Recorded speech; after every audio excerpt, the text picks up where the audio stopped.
Shalom jemaat Tuhan, kemarin kita telah memperingati Jumat Agung dan karena itu hari ini saya mengajak kita semua, mari kita membuka firman Tuhan dari Matius pasal yang ke-27 ayat yang ke-62 sampai ayat yang ke-64. Beginilah firman Tuhan. Kubur Yesus dijaga.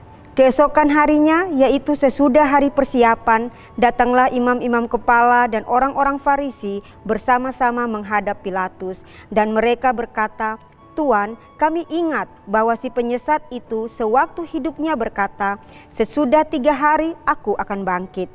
Karena itu perintahkanlah untuk menjaga kubur itu sampai hari yang ketiga. Jikalau tidak, murid-muridnya mungkin datang untuk mencuri dia, lalu mengatakan kepada rakyat, 'Ia telah bangkit dari antara orang mati,' sehingga penyesatan yang terakhir akan lebih buruk akibatnya daripada yang pertama."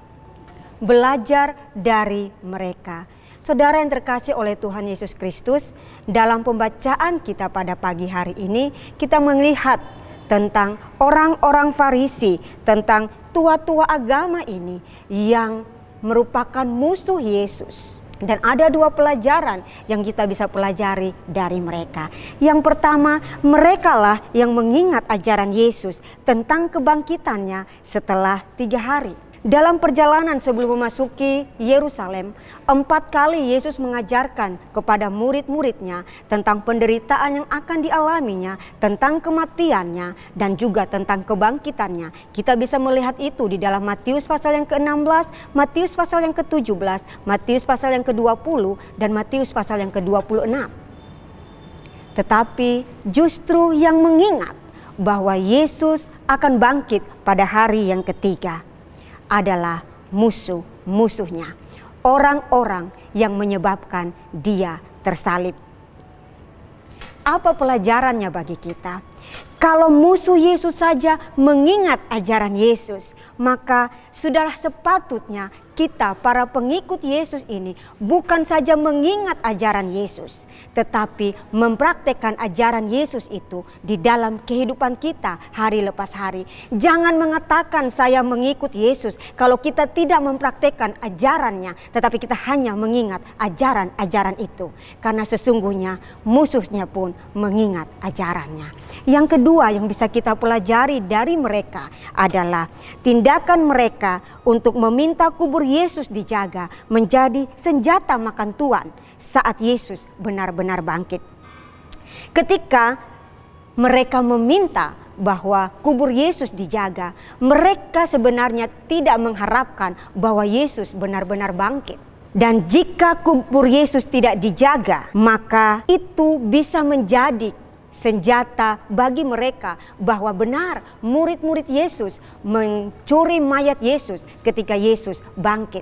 Tetapi bersyukurlah bahwa mereka meminta agar kubur Yesus dijaga, sehingga ketika nanti mereka mengklaim bahwa murid-murid yang mencuri mayat Yesus itu menjadi tidak benar. Kenapa? Karena ada penjaga yang menjaga kubur-kubur itu. Bapak Ibu jemaat yang dikasihi oleh Tuhan, Allah bisa menggunakan cara-cara senjata serangan dari musuh Kristus untuk mendatangkan kebaikan bagi Injil. Maka Allah juga bisa memakai orang-orang yang membenci kita karena Kristus, memakai segala hal-hal jahat yang mereka berikan kepada kita oleh karena Kristus untuk mendatangkan kebaikan bagi kita. Karena itu jangan takut jika karena iman kita dibenci, jika karena iman kita diserang, baik secara di depan mata atau menusuk dari belakang, baik di dunia nyata maupun di dunia maya. Kenapa? Karena Allah bisa mendatangkan itu semua untuk kebaikan bagi kita yang bukan saja mengingat ajarannya, tetapi yang melakukan ajarannya, yang bukan saja melakukan ajarannya, tetapi yang setia mengikut dia sampai ajal tiba. Allah mampu dan Allah mau.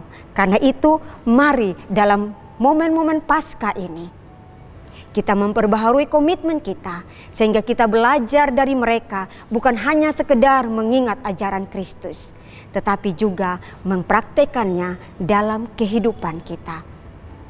Mari kita berdoa. Bapa yang kami sembah di dalam nama Tuhan kami Yesus Kristus, pagi hari ini kami menyerahkan seluruh kehidupan kami ya Tuhan.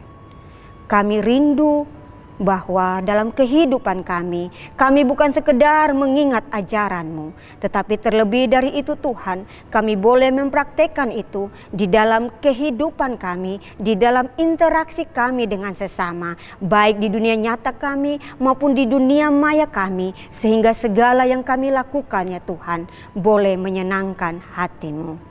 Memberkati seluruh aktivitas kami di sepanjang hari ini, biarlah nama-Mu dipermuliakan di dalamnya. Di dalam nama-Mu Tuhan Yesus kami berdoa. Amin. Jemaat yang terkasih, mari jadikan firman Tuhan sebagai pelita dan terang bagi jalan kita. Tuhan Yesus memberkati.